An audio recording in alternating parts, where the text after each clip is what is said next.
गीता के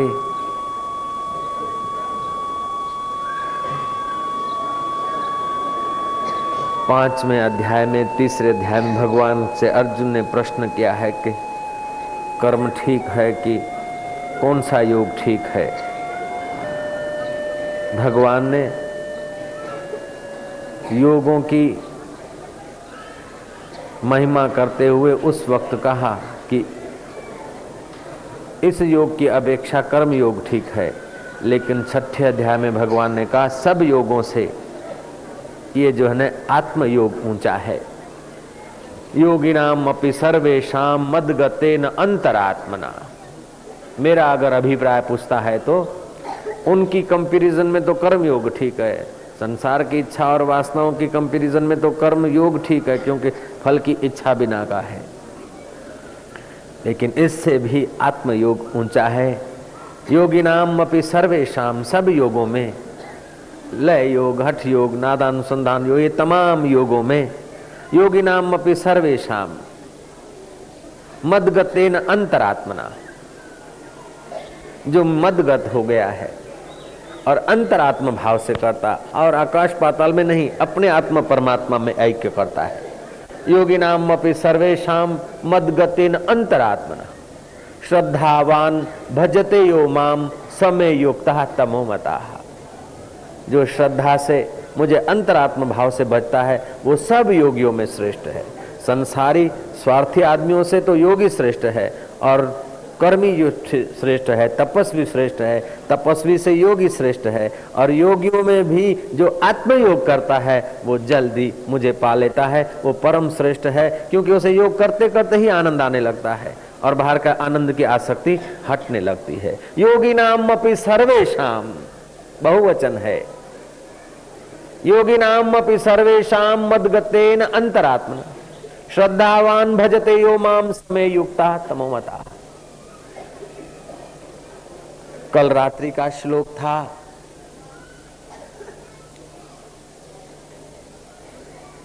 संतुष्ट सततम योगी। सतत संतुष्ट रहने वाला।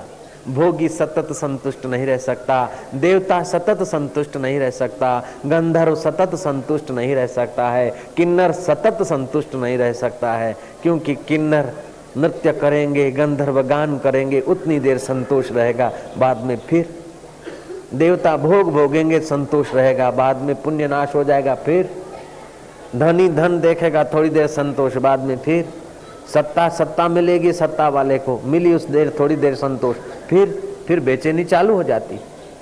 लेकिन एक ऐसा योग बताता हूं अर्जुन कि संतुष्ट सततम योगी, उसे ऐसा अंदर का सुख मिलता है, ऐसा खजाना मिलता है कि चोर चुरा नहीं सकते हैं। ऐसा कोई पाप नहीं कि उस सतत संतोषी को नीचे गिरा दे, और ऐसा कोई पुण्य नहीं कि उसके और ऊपर ले जा सके। आत्म साक्षात्कार एक ऐसी ऊंचाई है कि कोई पाप उसे नीचे नहीं गिरा सकता है। वो शास्त्र और शास्त्र के अर्थों का, शास्त्र और शास्त्र के नियमों का उल्लंघन करके बरते, तभी भी उस पर कोई सजा नहीं, उसका पुण्य क्षीण नहीं होता, उसका पुण्य बढ़ता नहीं और पाप बढ़ता नहीं, पुण्य घटता नहीं और पाप होता नहीं। क्यों? कि वो पुण्य और पाप दोनों नियमों से ऊपर चला गया है। पुण्य और पाप मन में रहता है, चित्त में रहता है, प्राणी तब तक रहते हैं जब चित्त से संबंध विच्छेद हो गया, चित्त के दृष्टा भाव में आ गया, तो उसको पुण्य और पाप नहीं होता। दुर्वासा ऋषि अपने क्रोध के स्वाभाविक स्वभाव से त्रिभुवन में प्रसिद्ध थे। शास्त्र तो यूं कहता है कि क्रोध करने से तपनाश होता है। लोभ में थोड़ा पुण्य बच जाता है, मोह में भी थोड़ा पुण्य बच जाता है, लेकिन क्रोध करो तो पुण्यों का नाश हो जाता है, तपस्या का नाश हो जाता है। ये शास्त्रीय सिद्धांत है। दुर्वासा ऋषि ऐसे क्रोधी हैं कि आज तक प्रसिद्ध हैं। कोई बहुत ज्यादा क्रोध करे कि ये तो दुर्वासा जैसा हो गया। अधिक से अधिक क्रोध की उपमा देनी हो तो दुर्वासा का नाम लो, पूरा हो गया, उससे बढ़कर कोई क्रोध ही नहीं। ऐसे वो क्रोध करने में प्रसिद्ध थे। बैठे हैं एकांत में, चट्टान पर जंगल में दूर दूर नजर जा रही है, कोई ब्राह्मण दो पसार हो रहे, आवाज मारा इधर आओ। आए, बोले कौन हो, कहाँ जा रहे हो? तो महाराज जी तपस्या करने गए थे, इनको धन की इच्छा थी और मुझे पुत्र की इच्छा थी। हमने खूब एकांत में बैठ के तप किया और हमारा मनोरथ पूरा हुआ, आकाशवाणी हुई, हमको वरदान मिल गया है। बोले वरदान तो मिल गया है, लेकिन मेरी जहां तक नजर जाती है और मैं जिसको देख लूं और मेरे को प्रणाम नहीं करे तो उसका सर्वनाश होता है। जाओ, तुम्हारी तपस्या नाश हो जाएगी, तुम्हारा वरदान नहीं फलेगा। मेरे को प्रणाम क्यों नहीं किया? ऐसे दादागिरी से करते थे, बड़े दादागिरी दिखाते थे। भीतर भले कुछ भी हो, प्रेम हो, करुणा, कुछ भी हो, लेकिन दूर से नजर पड़ी और प्रणाम नहीं करके गया कि जा तेरा सत्यानाश हो, जा तेरी तपस्या नाश हो, जा तेरा ये हो जाए। ऐसे क्रोध में प्रसिद्ध थे। अब शास्त्र कहता है कि क्रोध करने से तम पुण्य नाश होता है, और बात सच्ची है। दुर्वासा ऋषि घूमते घामते एक दिन स्वर्ग में आवाज लगा रहे, हाय कोई माई का लाल जो मुझे अपना अतिथि बना ले, मैं किसी के वहां रहना चाहता हूं। अब साधु की सेवा, तपस्वी हैं, जो कहते हैं वो हो जाता है, उनको कौन नहीं रखेगा। सूर्य निवास वाले बोलते हैं अरे हमारा तो पवन पावन हो गया, पवित्र हो गया, संत रहते हैं तो बड़ा खुश होते हैं लोग, तो लेकिन दुर्वासा को रखने के लिए कोई तैयार नहीं। पुण्य तो होगा, न जाने किस बात पे नाराज हो जाए, न जाने कौन सी बात पे। और दुर्वासा बोलते है कोई माई का लाल मुझे अपना अतिथि रख दे, लेकिन शर्त है अगर मेरी आज्ञा के विपरीत हुआ, या मुझे थोड़ी भी प्रतिकूलता हुई, या मुझे नहीं संभाल सका, मुझे कोई बात नहीं रुची, तो मेरा नाम दुर्वासा है। दुर्वासा, कोई भी तिनखा भर भी गलती हो गई, देर से कोई दूध या कुछ या बिस्तर या कुछ भी, मेरी सेवा में कोई कमी त्रुटि रह गई, तो मेरा नाम दुर्वासा है। दुर्वासा सोचकर मुझे आमंत्रण देना। ऊपर से ये चैलेंज कर रहे हैं। गंधर्व भी भागे, सुना वापस, यक्ष किन्नर देवता, आखिर घूमते घामते मनुष्य लोक में आए। राजे महाराजे भी घबरा रहे। राजाओं के राजे जब श्री कृष्णचंद्र की द्वारका में पहुंचे हैं, दुर्वासा ऋषि और चौराहे पर आवाज लगाते हैं कि है कोई माई का लाल मुझे अपना अतिथि रख दे। लेकिन थोड़ी सी भी अवज्ञा होने पर, थोड़ी सी भी गलती क्षति होने पर मैं दुर्वासा हूं, श्रापित कर दूंगा। कृष्ण आए कि भगवान हमारे अतिथि हुई है महाराज। बोले मेरी शर्तें सुन लिया कि सब शर्त स्वीकार है। अब कृष्ण, और वो जमाने में धन वैभव तो छलाछल था, भारत में छनाछन था। अब श्री कृष्ण के पास और क्या कमी, रिद्धियां सिद्धियां जिनकी दासी, और उनके अतिथि हुए हैं एक बड़ा सुहावने खंड में। जो कुछ गादी, तकिया, बखमल, जो भी कुछ उस जमाने का सुहावना होता होगा, सजा धजा कमरा दिया। दुर्वासा ऋषि भगवान कृष्ण के अतिथि हुए हैं। आज मैं ये भागवत का श्लोक तुमको समझाने की भूमिका बना रहा हूं। जय जय। एक बड़ा प्यारा श्लोक लाया बच्चा। निरपेक्षम मुनिर शांतम निर्वैरम समदर्शनम अनुव्रजामि अहम नित्यम पूयन्यम जी रेणु भी। जो निरपेक्ष निरंतर मेरा मनन करने वाला, शांत, द्वेष रहित और सबके प्रति समान दृष्टि रखने वाला है, उस महात्मा की, उसके चरणों की रज मेरे ऊपर पड़े, उस भाव से मैं उन महात्माओं के पीछे पीछे घूमता हूं, उन महात्माओं की मैं चाकरी करता हूं। ये आज भागवत का श्लोक मैं तुम्हें सुनाने जा रहा हूं। जो आत्मज्ञानी हैं, जिन्होंने अपने आत्मा परमात्मा को पा लिया है, ऐसे महापुरुष अगर मिलते तो मैं उनकी चाकरी करने को तैयार हूं। और कभी कभी मैं उनके पीछे पीछे घूमता हूं ताकि उनकी पद रेणु मुझे पावन कर दे। दूसरा एक प्रसंग आता है भागवत का। वसुदेव यज्ञ करते हैं और भगवान कृष्ण आगंतुक संतों की चरण पखाल करते हैं। कई संत थे, उसमें कोई विरला था तत्वज्ञानी। पुराणों में, शास्त्रों में, भक्तमाल में जो चमत्कार आते हैं वो भक्तों के जीवन के चौथे शरीर तक पहुंचे हुए व्यक्तियों के। कई सकामी भक्त भी आते हैं, कई निष्कामी भगत भी आते हैं, कोई विरला विरला गुणातीत का वर्णन आएगा। शास्त्रों में भी साक्षात्कारी महापुरुषों का बहुत वर्णन नहीं, कहीं कहीं आया। तो संसारियों में तो भक्त श्रेष्ठ है, भक्तों में भी निष्काम भक्त श्रेष्ठ है, और निष्काम भक्त में भी कोई ऐसा है जो भगवान का साकार दर्शन किया हुआ है, वो श्रेष्ठ है। और साकार में भी वो श्रेष्ठ है जिन्होंने भगवान का तात्विक दर्शन किया है। ऐसे तत्ववेत्ता की महिमा भगवान कह रहे हैं। जैसे साकार भगवान का तो अर्जुन ने दर्शन कर लिया था, लेकिन भगवान के वास्तविक तत्व का बोध जब तक अर्जुन को नहीं हुआ तो अर्जुन का विषाद दूर नहीं हुआ, अर्जुन का भय दूर नहीं हुआ। नामदेव ने 52 वक्त भगवान का दर्शन किया था, लेकिन संत सभा ने उसे कच्चा घड़ा साबित किया। जब विठोबा के पास गए कि भगवान, ये संत लोग कहते तू कच्चा घड़ा है, इनको जरा चमत्कार दिखा दे। भगवान ने कहा नहीं, वो सही कहते हैं, तू केवल मुझ में विठल में ही भगवान देखता है, सर्वत्र भगवान नहीं दिखा, अपना आत्मा परमात्मा नहीं दिखा, तू कच्चा घड़ा है। नामदेव को विठल भगवान कहते तू कच्चा घड़ा है।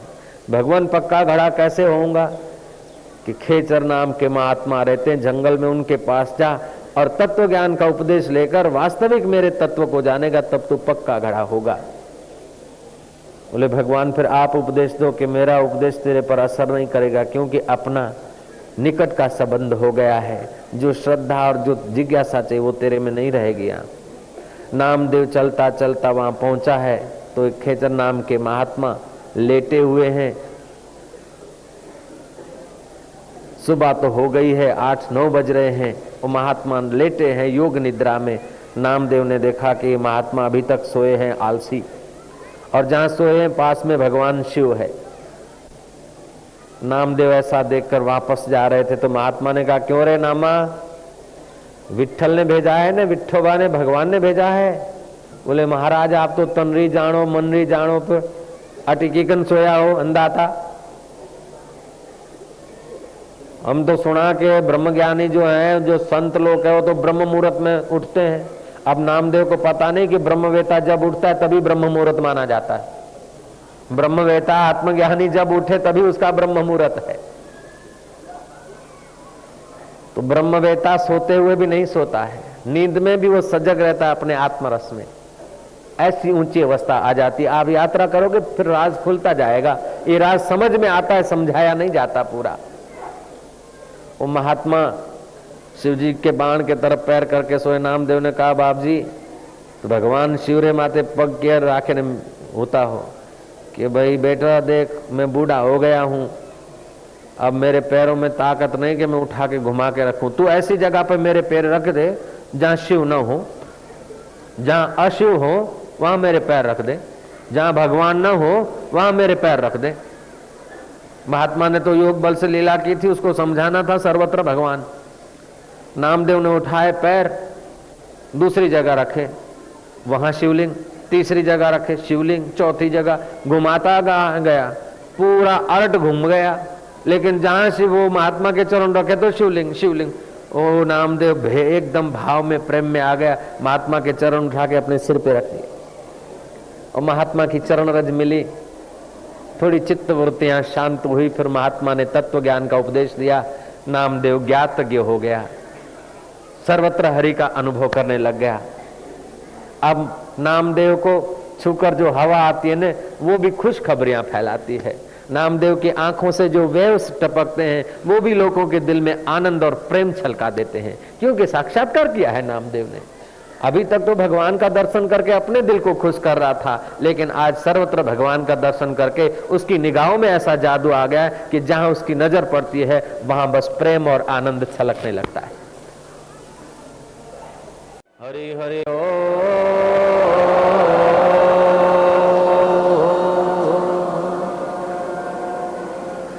हरि ओ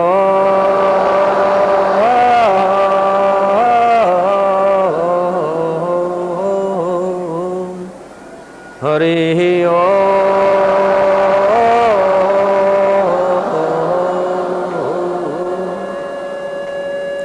घड़ी भर के लिए आंखें बंद करके जिस भगवान की कृपा से हम कीर्तन करके अपने तन और मन को पवित्र कर रहे थे, बाहर की आंखें बंद करके घड़ी भर के लिए उस भगवान को धन्यवाद दो।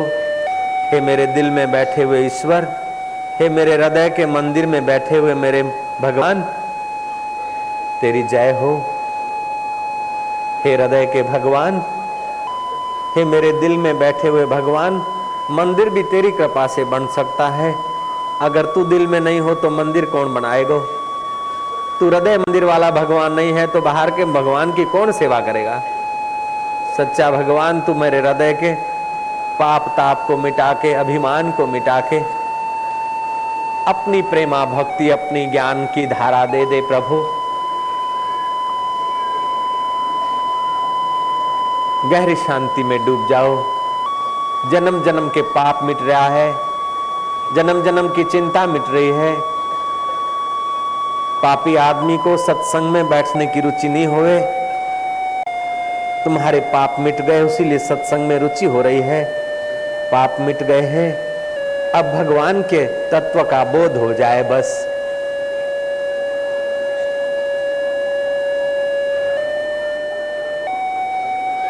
कृष्ण कन्हैया बंसी बजैया, बिंद्रावन की कुंज गलियों में, साधक की दिल की गलियों में, तू ठुमक ठुमक रास रचैया। हे मेरे कृष्ण, हे मेरे गोविंद, हे मेरे राम, हे मेरे शिव, हे मेरे अंबाजी, हे मेरे भगवान, हे मेरे गुरु, अनेक रूप तेरे ही हैं, सब थारी लीला है मारा नाथ। वाह वाह, तू जो करता है अच्छे के लिए करता है, तू जो करता है भला के लिए करता है प्रभु। हम संसारी आदमी नहीं जानते, लेकिन तेरी कृपा, जो कुछ होता है भले के लिए होता है। हमें तेरे ध्यान में डुबा दे प्रभु। मन ही मन भगवान को अपना मान लो। भगवान को अपना बनाकर प्रेम से उसका ध्यान करना चाहिए। भगवान को अपना मानकर प्रेम से उनका भजन करना चाहिए।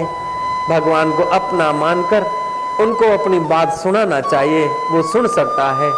बाहर का आदमी तो तुम्हारी बात सुन के हंसी भी कर लेगा, तुम्हारी बेइज्जती भी कर लेगा, तुम्हारी चुगली भी कर लेगा, लेकिन तुम अपनी बात भगवान को सुनाया करो।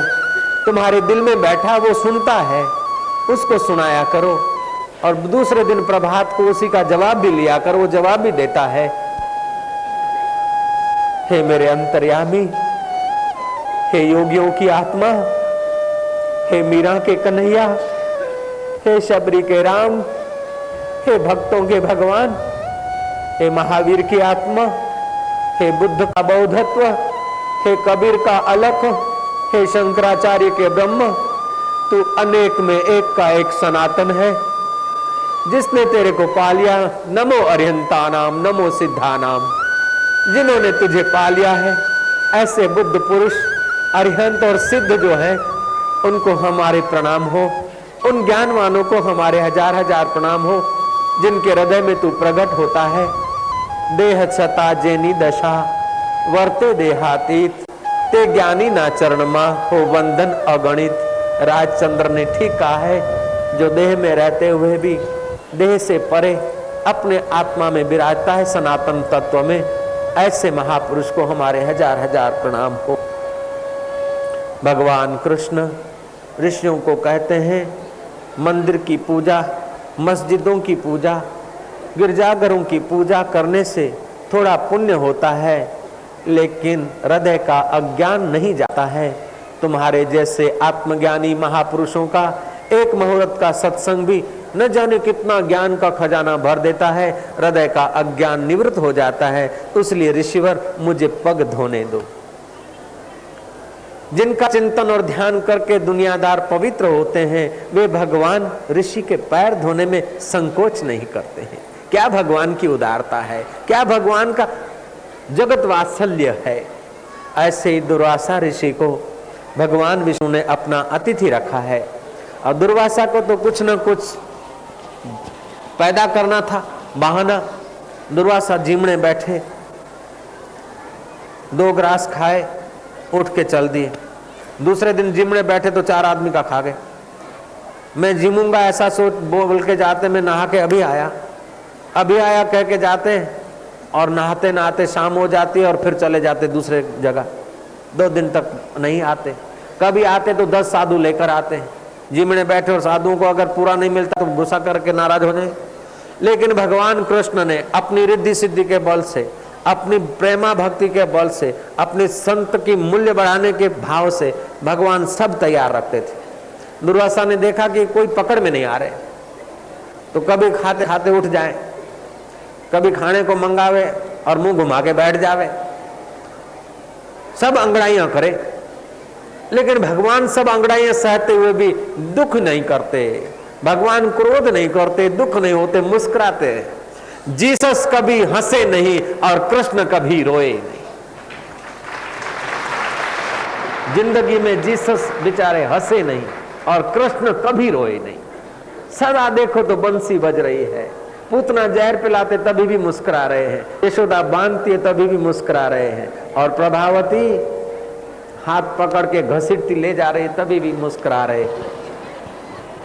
महाराज मुस्कुरा के गम का जहर जिनको पीना आ गया, ये हकीकत है कि जहां में उनको जीना आ गया, आ गया, आ गया। आज ये ज्ञान सत्र का आखिरी सत्संग है। भगवान कृष्ण ने सारी की सारी सेवा संभाल ली। दुर्वासा ने देखा कि कोई पकड़ में नहीं आ रहे। एक दिन क्या करा दुर्वासा ने, जो चंदन के पलंग बने थे, गादी तकिए मखमल के सुहावने सुंदर भर्त भरे हुए फर्नीचर के अपने खंड में दुर्वासा ने एकत्रित करके उसमें आग लगा दी। आग लगा के हो करके बाहर निकल गए। ए कृष्ण, एक नैया देख क्या हो रहे है, बारो के हो रहे है। कृष्ण बोलता है, गुरु महाराज ठीक हो रहे थे करो कि मैंने भूख लगी है, खीर लाओ खीर। अब एक तरफ आग लगा दी है और कृष्ण को बोलते काय हो रहे हो, कृष्ण बोलते ठीक हो रहे हो, फरियाद नहीं करते। अरे मेरे को खीर खानी है। अंतर्यामी कृष्ण ने खीर का कढ़ावा तैयार रखा था, धर दिया, लो गुरु महाराज। बोले तेरे को खबर कैसे पड़ जाती, उच्चा है तू बड़ा, खीर तैयार रखी है। बोले हाँ गुरु महाराज, आपकी शर्त थी कि मैं जब मांगू, जिस वक्त जो चीज मांगू तैयार होनी चाहिए, नहीं तो मैं श्राप दे दूंगा। तो महाराज गुरु महाराज को नाराजगी कर लागो। महाराज गुरु महाराज को ऐसे पंथ वाले नहीं थे, दुर्वासा ऋषि ज्ञानी थे, आत्म साक्षात्कारी थे। खीर खाई, दुर्वासा ने थोड़ी खीर खाई, जूठी कर दी। बोले कन्हैया इधर आ, ये खीर खा ले। बड़े प्रेम से खाते हैं। वाह क्या भगवान की उदारता है। मैं भक्तन को दास, भक्त मेरे मुकुटमणि, मैं संतन को दास, संत मेरे मुकुटमणि। कहते नहीं है, व्यवहार करके दिखाते। खीर खा रहे दुर्वासा की झूठी। ए कन्हैया मत खा, ये खीर तेरे शरीर को चौपड़ दे। कुछ न कुछ नाराजी करना है ना उनको, तो कुछ न कुछ झगड़ा हो, कुछ न कुछ फैल हो जाए। कृष्ण फैल करने के लिए तो कर रहे हैं कुछ न कुछ, लेकिन यहाँ गुरु पक्का है तो चेला भी सवाया है, कम नहीं है।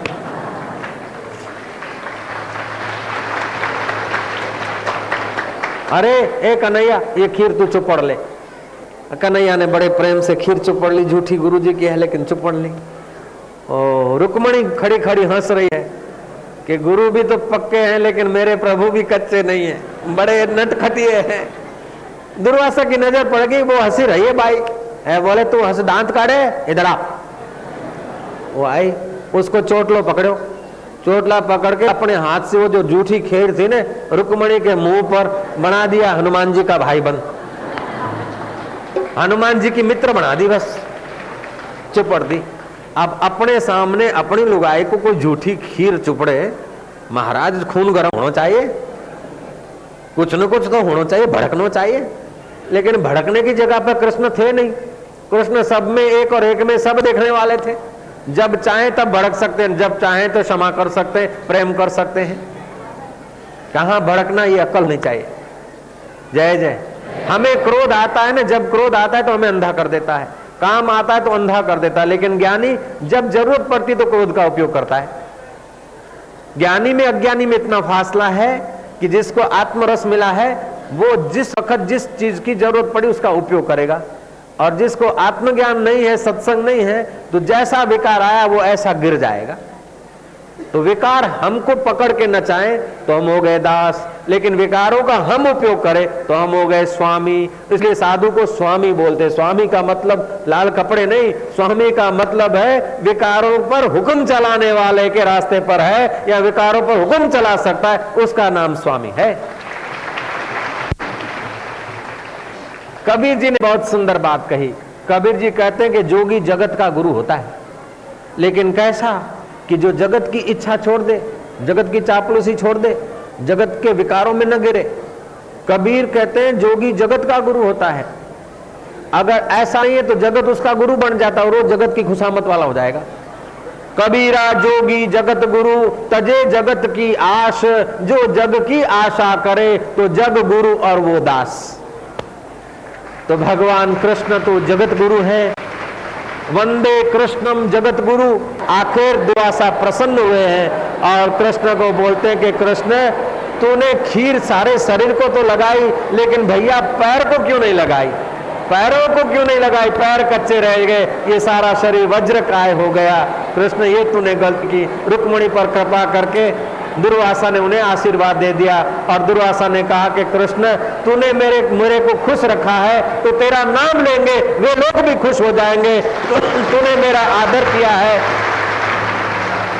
तूने मेरा आदर किया है तो ब्रह्मा जी जैसा भी, ब्रह्मा जी का भी लोग उतना आदर नहीं करेंगे। हे कन्हैया तेरा उतना आदर होगा, सृष्टिकर्ता का भी उतना आदर नहीं होगा। हे कृष्ण जितना तेरे नाम का आदर होगा। गुरु ने वरदान दे दिया है। आज लोग प्रेम से कृष्ण कन्हैया लाल की। श्री कृष्ण को गुरु महाराज कहते हैं कि तूने मेरे को खुश रखा है, तूने मेरी सेवा की है, अब जगत तेरी सेवा करेगा और तेरा नाम लेने वाला भी खुशी का अनुभव करेगा। मेरा वरदान है। लेकिन देख भैया कन्हैया, तूने एक गलती कर ली और मेरी जूठी खीर सारे शरीर को लगाई, तेरा शरीर तो वज्र जैसा होगा, उस पर किसी का हथियार नहीं लगेगा।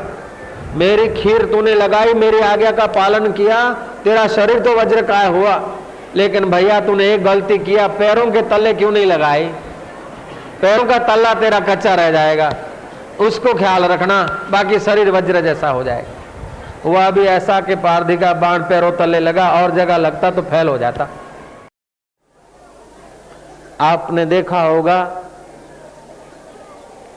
कि रथ यात्रा निकलती है जगन्नाथ जी की। अहमदाबाद में रथ यात्रा निकली है, छुट्टी होती है, सैकड़ों आदमी इकट्ठे होते, हजार होते, फिर लाखों की भीड़ होती है। रथ यात्रा में एक ऋषि की, एक सूफी फकीर की आध्यात्मिक कल्पना है। रथ यात्रा निकला, रथ कहता है कि देखो मैं कितना बड़ा हूं, हजारों हजारों प्रणाम लोग मुझे कर रहे हैं, मैं कितना सौभाग्यशाली हूं, मेरा कितना मूल्य है। पथ ने कहा पागल, तेरा मूल्य नहीं है, मूल्य तो मेरा है कि तुझे मैं आधार दे बैठा हूं। पथ कहता है, रास्ता कहता है कि लोग प्रणाम करते तो मेरे को झुकते हैं, रथ बोलता है नहीं मेरे को झुकते हैं। मूर्ति मुस्कुराती है, बोले दोनों पागल हो, दोनों में अक्ल नहीं है। न रथ बड़ा है न पथ बड़ा है, बड़ी तो मैं हूं, मेरे को प्रणाम करते, तुमको कोई नहीं पूछता है। तब एक सच्चे हृदय की महिला में परमात्मा प्रकट हुआ था, वो मुस्कुराया, अरे रथ तू भी पागल है, पथ तू भी पागल है, अरे मूर्ति तुझे भी पता नहीं कि कारीगर ने तुझे बनाया था, हथौड़े खा खा कर। अब पुजारी जब बिठाए तब बैठे, पुजारी जब रथ से निकाले तो निकले। न रथ बड़ा है न पथ बड़ा है न बैठी हुई मूर्ति बड़ी है, बड़ा तो वो परमात्मा है कि हर दिल नाच नचाता है। पुजारी के दिल में भी पूजा करने की शक्ति देता है, कारीगर के दिल में कारीगरी देता है, महिला के दिल में महिला देता है, और देखने वालों के दिल में भी वही बैठा है और प्रेरित करके लाया है। बड़ा तो वो अंतर्यामी आत्मा है, न रथ बड़ा है न पथ बड़ा है न बैठी हुई मूर्ति बड़ी है, बड़े में बड़ा तो वो परमात्मा है कि हजारों मूर्तियों को नाच नचा रहा है और कभी कहता ही नहीं मैं बड़ा हूं। निरपेक्षम मुनि शांतम निर्वैरम समदर्शनम अनुव्रजाम्यहम नित्यम पुयेयम अधिरेणु भी जो निरपेक्ष है, निरंतर मेरा मनन करने वाला है, शांत और द्वेष रहित है और सबके प्रति समान दृष्टि रखने वाला है, उस महात्मा के पीछे मैं सदा यह सोचकर घूमा करता हूं कि उसकी चरण रज मेरे ऊपर पड़ जाए और मैं पवित्र हो जाऊं। ये भागवत का श्लोक है। ऐसे जो आत्मज्ञानी जड़ भरत जैसे, रघुगण राजा को कहते हैं कि जड़ भरत पालखी उठा रहे रघुगण की, रघुगण बोलते हैं कि तुझे चमड़ा उतार दूंगा, उधेड़ दूंगा, ठीक से चल, तुझे मारूंगा। वो संत बोलते मेरे कंधे चला है। 4 कदम कोई संत के साथ चलता है तो उसका भी भगवान कल्याण करते हैं। ये तो कई कदम मेरे कंधों पे चला है, ये अगर नरक में जाए तो शोभा नहीं देता, इसका बिगड़े नहीं। क्या ज्ञानियों की उदारता है। जो गालियां बक रहा है, जो हिंटर मारने की चैलेंज कर रहा है, उसके प्रति भी हृदय में द्वेष नहीं है। जड़ भरत कहते हैं कि राजन, एक मिट्टी का पुतला है, उसके कंधे पर डोली का खंभा है, उस डोली में एक दूसरा पुतला बैठा है। अब वो डोल वाला पुतला चलते हुए पुतले को मार देगा, थप्पड़ मारेगा, हिंटर मारेगा, तो मिट्टी का पुतला मिट्टी के पुतले को मारेगा, लेकिन मेरे आत्मा को तो कुछ नहीं होगा, मेरे को कौन मार सकता है। ऐसे जब ज्ञान के वचन कहे तो जो राजा चमड़ा उधेड़ने के लिए धमकाता था और नीचे उतरने वाला था, वो छलांग मार के साष्टांग दंडवत प्रणाम करके पैर पकड़ के रो रहा है कि भगवान आप तो कोई जीवन मुक्त मालूम होते हो, आप तो ज्ञानवान मालूम होते हो। मैं राज्य पाठ छोड़कर डोली में बैठकर संतों के आश्रम की धूल छानने को जा रहा था, कहीं मुझे आत्मज्ञानी संत मिल जाए, मुझे आत्मा का रस दे दे, मुझे अंतर्यामी परमात्मा का स्वाद चखा दे, ये संसार भव सागर से तार दे, मुझे शांति का दान कर दे, मुझे प्रेम का दान कर दे, मुझे भक्ति का दान कर दे, मुझे ज्ञान का दान कर दे। ज्ञान का दान लेने के लिए महाराज मैं भटक रहा था, लेकिन मुझे पता नहीं कि कहार तुम्हें कैसे पकड़ लाए। मैं तुम्हारा कोई न पंथ दिखा न कोई संप्रदाय दिखी, तुम जड़ जैसे लगे, तुमको पकड़ के उन्होंने डोली में लगाया। मैं आपके लिए बक रहा था, महाराज मुझे माफ करो। उन्होंने कहा बेटा इसमें क्या है, कोई बात नहीं, माफ करने की क्या बात है, लेकिन अब तेरे को क्या चाहिए कि भगवान मुझे आत्मज्ञान का उपदेश दो। तब रघुगण राजा को जब भरत जी कहते हैं कि जब तक पद रेणु, आत्मज्ञानी महापुरुष के पद रेणु में तू स्नान नहीं करेगा, तब तक तेरे अंदर के मैल और शोक दूर नहीं होंगे। ऐसा आत्मज्ञान हम लोगों को भगवान की कृपा से मिला है। पद रेणु का अर्थ है पैरों की चरण रज, तो ठीक है, लेकिन महापुरुषों का जो अनुभव है वो, उसमें अगर हम स्नान करें तो हमारे पाप और ताप कट जाते हैं, जीव जीवन मुक्ति का आनंद लेने लगता है। 5, 25, 100, 200, 500 आदमी होते न बाजार में, तो पुलिस की 2-2 गाड़ियों का बंदोबस्त की जरूरत पड़ती है, लेकिन यहाँ हजारों आदमी है, एक पुलिस की भी जरूरत नहीं पड़ती है। क्या है ये सत्संग का प्रभाव है, भगवान के प्रेम का प्रभाव है। सैकड़ों वॉलंटियरों की जरूरत पड़ती है, यहाँ एक भी वॉलंटियर ना हो तो चल जाता है। अब देखो सन्नाटा, शांति, वॉलंटियर भी नहीं, शुरू में भले वॉलंटियर 2-4 कर लें कुछ, बाद में देखा जाए जो भगवत चर्चा चालू होती है ना, तो वॉलंटियर पना भूल जाते हैं, वो भी श्रोता बन जाते हैं। ये भगवान की चर्चा का प्रभाव है, आत्मज्ञान की चर्चा का प्रभाव है। मेरे गुरुदेव मुझे कथा सुनाया करते थे। एक सेठ था बड़ा भारी, उस जमाने में भारी, अभी के जमाने में तो हल्का। उस जमाने में किसी को लाख रुपया हो जाए तो ध्वजा चढ़ते थे कि लखपति है, लखपति समाज। लखपति समाज भी मैंने कहीं पढ़ा है, इधर कहीं है लखपति समाज। लखपति माना बड़ा टाइटल हो गया, आजकल तो करोड़ भी कुछ नहीं है। एक सेठ लखपति था, 2-2.25 लाख उसके पास कीमत थी, मूड़ी थी। उस जमाने 2.25 लाख प्राचीन जमाने में बड़ा हो गया, 2.25 अरब समझ लो, 2.25 लाख करोड़ समझ लो। वो सेठ समझता था कि पैसा कमाना और जरा ठाठ से रहना ये जिंदगी है। उस बेचारे को पता नहीं कि पैसा कमाना और ठाठ से रहना जिंदगी नहीं है, जिससे सारा जीवन संसार चलता है, उस परमात्मा का रस लेना ही सच्ची जिंदगी है। उस सेठ को कोई गांव के लोगों ने कहा कि सेठ जी आप पधारो, बाप जी हमारा गुरु महाराज आया है, संत आया है, सेठ जी ते पधारो, ते स्वागत करवा पधारो। एम नहीं पधारे तो स्वागत राबा ने पधारो तो खरा अंदाता। मोटा माणस है, भारे माणस है के भारे माणस जल्दी नहीं पधारे, तो स्वागत रे माटे पधारो, पण अंदाता पधारो। सेठ गया, सत्संग सुना। सत्संग तो क्या सुनना था, उसको विधि कर लिया, लेकिन संत के वचन और संत की निगाहें पड़ी, उसके कुछ पाप कटे। दूसरे दिन लोगों ने कहा कि बाबू जी आज भी पधारोगे, ठीक रहेगा, जरा गांव की शोभा है, अच्छे अच्छे मनक आवेगा, गांव की जरा शोभा है, आप पधारो। आया। तीसरे दिन, चौथे दिन ऐसे करते करते सेठ को 2-4 दिन सत्संग सुनने के बाद रस आने लग गया। पाप करते हैं त्यों रस बढ़ता है, रस बढ़ता है त्यों पाप भागता है। तुलसी पूर्व के पाप से हरि चर्चा ना सुहाए। पहले के बहुत पाप होते, अभिमान होता है ना, तो सत्संग में आदमी नहीं बैठ सकता है। लेकिन जो सत्संग में बैठता जाता है ना, अभिमान और पाप भाग जाते हैं, फिर सत्संग से उठने की इच्छा नहीं होती। उठने की इच्छा नहीं हुई तो समझ लो कि अब पाप नहीं बचा है, और बैठने की इच्छा नहीं होती तो समझो कि अब पाप बहुत नचा रहे हैं, उठा रहे हैं। तुलसी पूर्व के पाप से हरि चर्चा न सुहाए, जैसे ज्वर के जोर से भूख विदा हो जाए। खूब बुखार लगे, खूब ज्वर आ जाए तो आदमी को भूख नहीं लगती, ऐसे खूब पाप होते हैं ना तो सत्संग की भूख नहीं लगती। खूब पाप होगा, कोई आदमी आपके गांव में पड़ोस में हो और बहुत बदमाश हो, लुच्चा हो, उसको आप बोलो कि चलो कथा में, चलो सत्संग में, एक बार तो आएगा नहीं, आएगा तो बैठेगा नहीं, और बैठा तो तुम्हारे को बोलेगा कि उठो उठो उठो।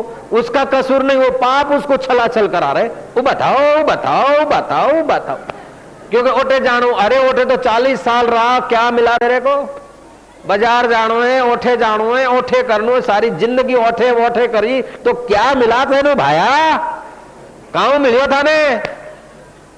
पर वो पाप कूदा कूद करावे, जाओ जाओ जाओ, कटे जाओ के बड़ा दिया जाता रहेगा,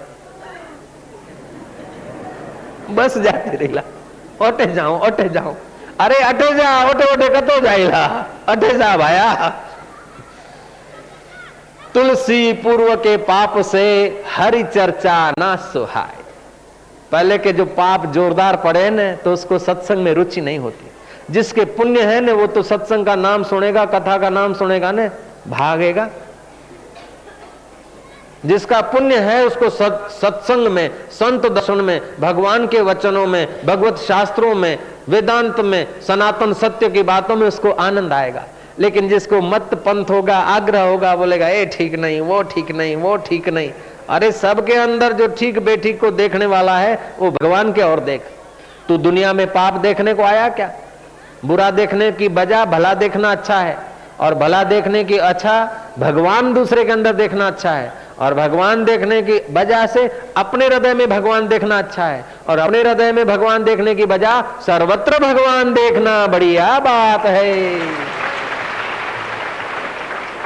ईश्वरो सर्वभूतानां, ईश्वरो सर्वभूतानां, फिर से ईश्वरो सर्वभूतानां, ईश्वरो सर्वभूतानां, हृदय से अर्जुन तिष्ठति, हृदय से अर्जुन तिष्ठति, भ्राम्यन्ति सर्वभूतानि, भ्राम्यन्ति सर्वभूतानि, यंत्ररूढ़ानि माया, यंत्ररूढ़ानि। ईश्वर सबके हृदय में है, न जाने कब किसके दिल में प्रकट हो जाए कहना मुश्किल है।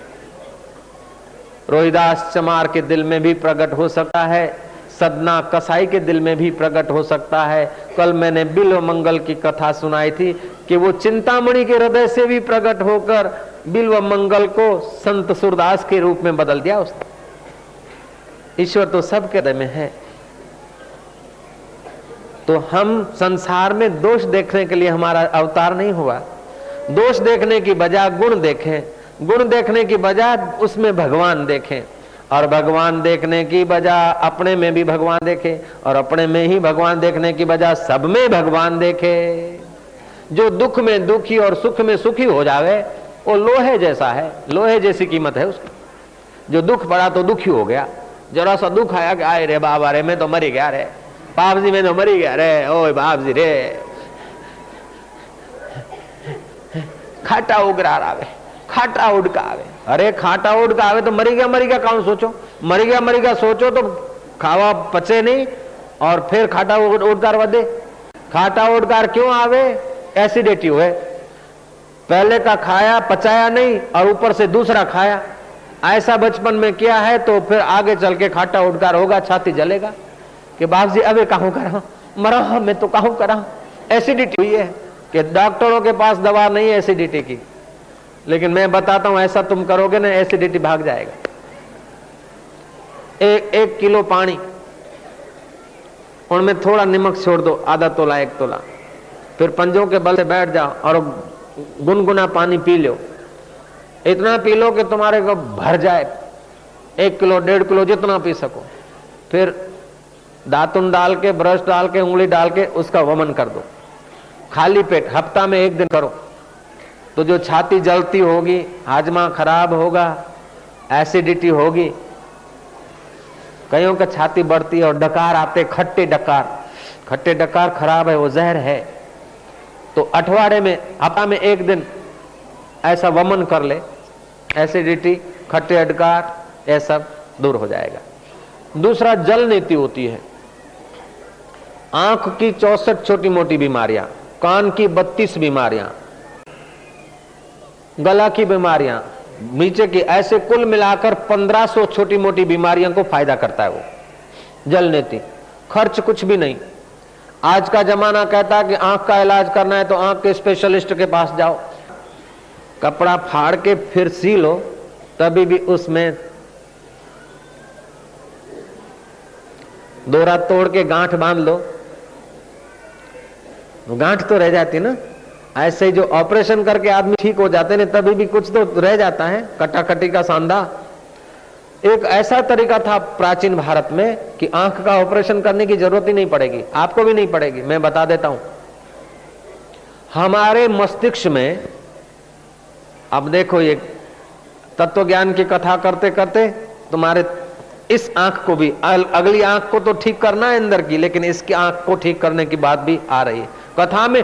भंवरा न जाने कहां कहां से शहद इकट्ठी करता, लेकिन खाने वाले को भंवरा है सीधा। जय जय। आपको तैयार माल मिल रहा है कथा में। महाराज तो अपने मस्तक में, मुंह में लार आती कि थूक आती है ना, उसके साथ विजातीय द्रव्य होता है, वो अगर मस्तक में रह जाए तो निजला होता है। बचपन में बाल सफेद हो जावा करे, निजड़ो समझो के, निजले की बीमारी। वो द्रव्य अगर आंखों के तरफ आ जाए तो आंखों की कोई ना कोई बीमारी हो जाती। वो द्रव्य कानों के तरफ आ जाए तो जल्दी बहरापन आ जाता है, रस्सी आ जाती है, कान की कोई ना कोई बीमारी हो जाती है।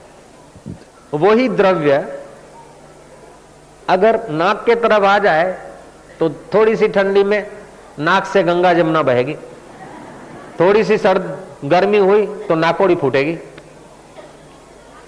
वो कमजोरी हो जाएगी। वही अगर आंखों की तरफ आ गया तो उधर हानि करेगा। वही द्रव्य अगर नीचे उतरता है तो दम्मा होता है, टीबी होती है। तो अब ऋषियों ने टीबी का स्पेशलिस्ट को तकलीफ देना, आंख का स्पेशलिस्ट, वो स्पेशलिस्ट भले रहे ठीक है, लेकिन एक ऐसा तरीका ढूंढ लिया कि उस द्रव्य को बहिर्मुख कर देते, उसको बोलते जल नीति।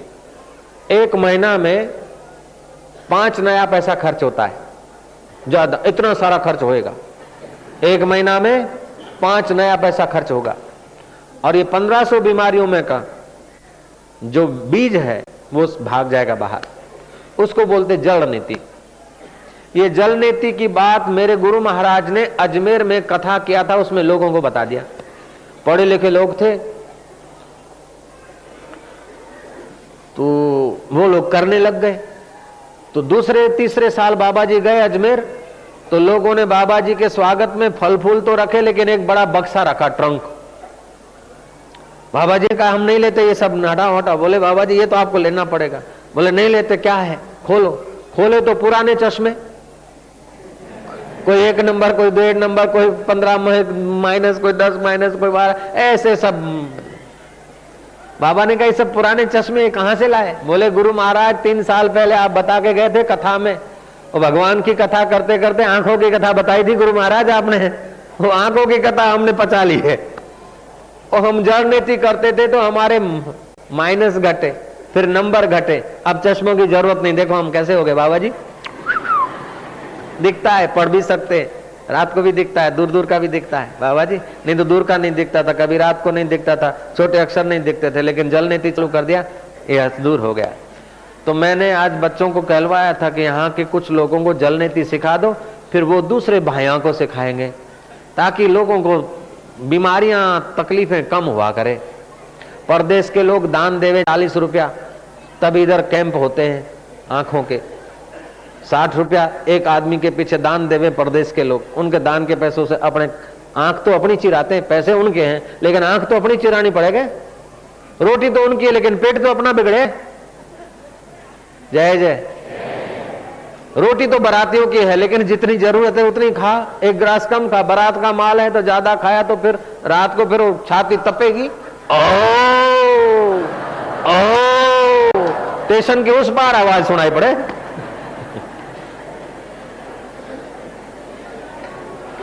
खाना चबा चबा के खाना चाहिए। कब खाना, कितना खाना, कैसे खाना, इसकी थोड़ी समझ होगी, ठीक रहेगा।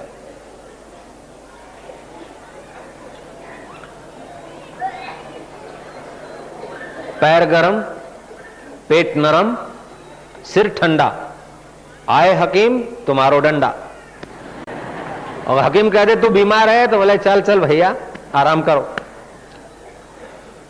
पैर गरम, पेट नरम और सिर ठंडा, आ जाए हकीम। अब डंडा नहीं बोलते, उनको विदा दे दो। जय जय। पेट मुलायम होना चाहिए। इसके लिए पाद पश्चिमोत्तान आसन है, डायबिटीज दूर हो जाएगी। पेट की खराबियां, बहुवचन बोलता हूं, दूर हो जाएगा। अजीर्ण दूर हो जाएगा, आफरा दूर हो जाएगा, पेट की बहुत सारी बीमारियां दूर हो जाएगी। 2 मिनट करना चाहिए पाद पश्चिमोत्तान आसन। आसन का किताब है, उसमें चित्र भी लिखा है और क्या क्या फायदा होते वो सब लिखा है। ऐसे ये एक आसन में इतने सारे फायदे हैं, और सब आसनों की बात करूंगा तो 4 दिन चाहिए इधर। जय जय। इसलिए मैं जरा जरा हिंट दे रहा हूं कि सुबह सुबह माइया भाइया, बाया भाया, ऐसा करके यूं बैठ के अगर यूं थोड़ा थोड़ा थोड़ा थोड़ा ये कसरत करे 5-7 मिनट, तभी भी किडनियां ठीक रहेगी, पथरी नहीं होगी और पेट की कुछ थोड़ी बहुत खराबियां दूर हो जाएगी और बुढ़ापे में घुटने नहीं पकड़ेंगे। ऐसे खाली करेंगे और ब्रह्मचर्य की रक्षा होगी। अब मैं तो ऐसे जरा टेढ़ी जगह बैठा हूं, लेकिन सीधा आप माफ करना, पैर उधर कर रहे, दूसरी जगह नहीं है, यूं किया, ये जरा जोर से लंबा करना, इससे फायदा होता। गुजरात में अहमदाबाद है, अहमदाबाद का सिविल सर्जन बाद में दूसरी जगह भी हुआ और फिर वो सिविल सर्जनों का बड़ा होगा, वो पूरी गुजरात का डायरेक्टर बन गया और उसको ऑपरेशन कराना था। अब ऑपरेशन करता था वो बड़ा साहब था, पूरी गुजरात का डॉक्टरी विभाग में डायरेक्टर था। पहले सर्जन रहा था अहमदाबाद पर, दूसरी जगह, तीसरी जगह।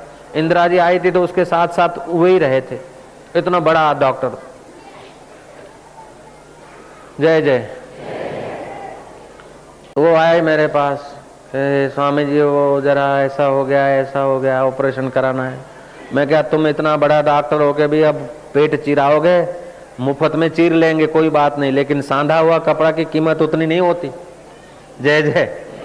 अब तुम काय को भाया, तुम काय पाप कियो कि पेट चिराओ? बोले बाप जी और कोई इलाज नहीं है। मैंने कहा भाई तो ऐसा आसन कर और ये थोड़ी सी ले जा बुट्टी खा ले और सब भगवान की दया होगा, मनोबल रखना। 3 दिन के बाद उसका लेटर आया कि बाप जी मैं तो बस चकित हो गया। चकित क्या हो गया? आसन में बड़ी शक्तियां हैं। जय जय।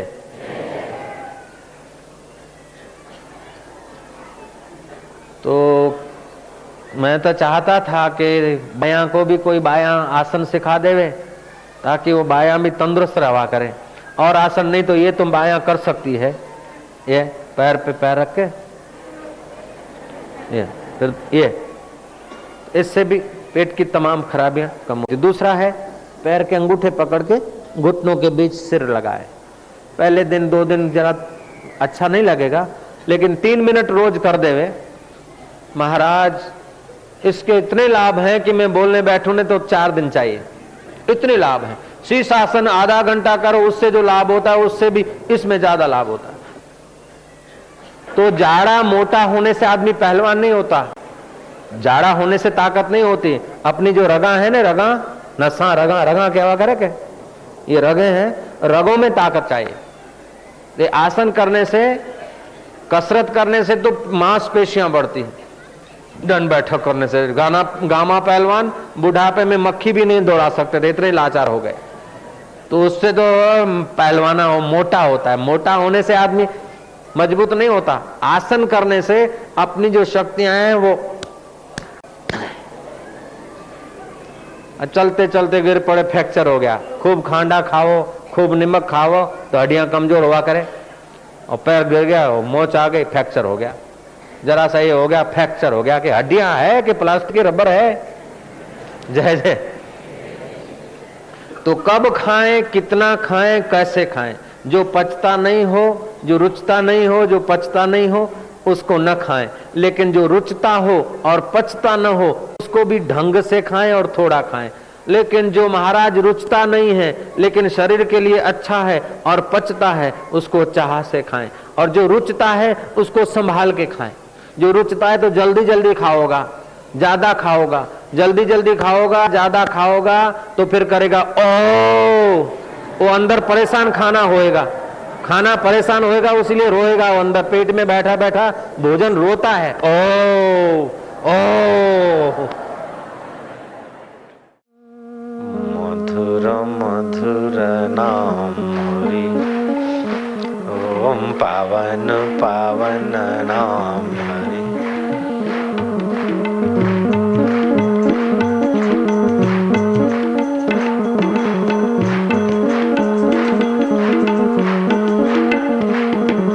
साधक का सहारा नाम हरि हरि, भक्तों का प्यारा नाम हरि हरि, गौरंग बोले प्यारा नाम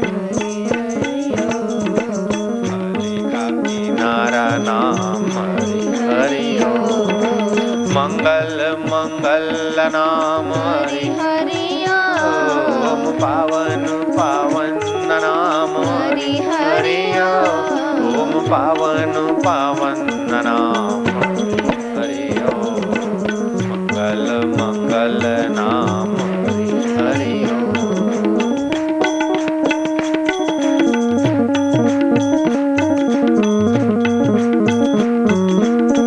तुम किसके नाम की ताली बजा रहे हो वो जानता है ना। तुम्हारे कानों में किसका नाम पड़ रहा है वो भी प्यारा जानता है ना। तुम जिसका नाम बोल रहे हो उससे तुम्हारी जीव पवित्र हो रही है, वो तो तुम भी जानते हो। तुम उसको प्यार करते जाओगे तो तुम्हारा मन बुद्धि उसमें मधुर होता जाएगा। पावन पावन नाम हरि हरि, मधुर मधुर नाम हरि हरि, कली का किनारा नाम हरि हरि, पाप का निवारक नाम प्यारा नाम हरि हरि ओम, राम राम ओम, शिव शिव ओम, मीरा बोले प्यारा नाम, हर्षि बोले वही नाम, गौरंग का सहारा नाम हरि हरि, ओम कली का किनारा नाम हरि हरि, ओम पावन पावन नाम हरि, ओम मधुर मधुर नाम हरि, ओम दिलों का दुलारा नाम हरि हरि, ओम कली का किनारा नाम हरि हरि, पावन पावन नाम ओम मधुर मधुर नाम हरि हरि हरि हरि हरि हरि हरि।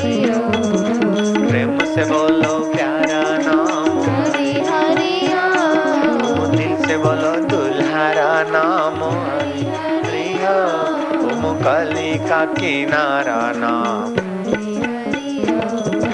पावन पावन नाम। हरि हरि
का दुलारा नाम, हरि हरि आपका निवारक नाम। हरि हरि राम बोले प्यारा नाम, हरि हरि गौरंग बोले वो ही नाम। हरि हरि तुम कली का किनारा नाम,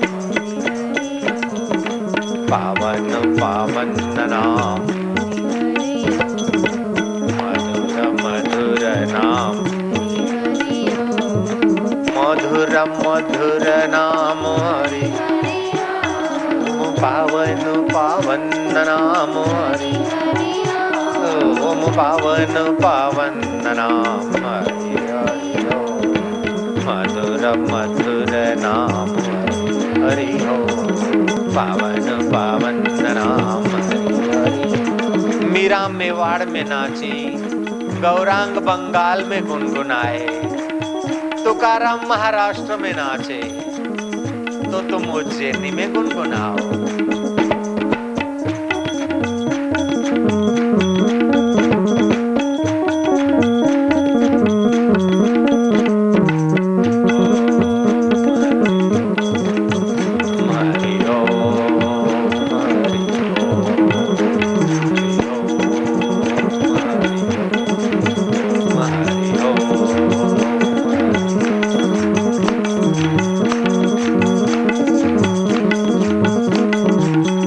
बोले वही नाम,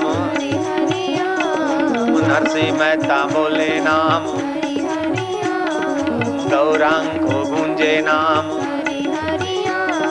नानक का प्यारा नाम, कली का किनारा नाम,